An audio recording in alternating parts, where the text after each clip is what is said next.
I am the Tofu Golem. Please enjoy the video. You begin by choosing gear and framing that create bokeh, pick a fast lens, and set a wide aperture, because shallow depth of field is the core.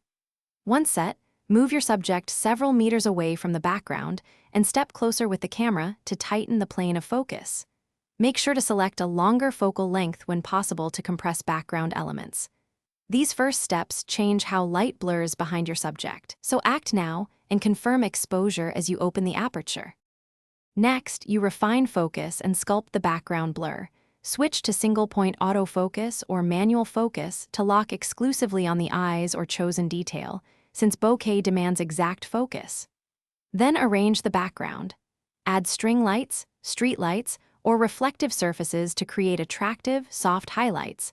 Larger distance increases circular blur. Make sure to balance exposure by lowering ISO and compensating shutter speed, because finish by dialing in stabilization, filters, and composition. Add an ND filter when shooting wide open outdoors so you keep f/1. 8 without overexposure, and use a tripod or faster shutter if camera motion appears. If bokeh looks harsh or distracting, change background elements, increase separation, or stop down 1/3 to regain shape.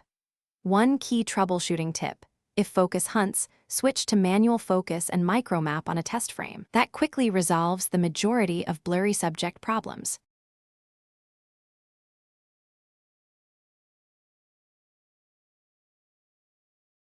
Thanks for watching. Consider subscribing if we helped you today.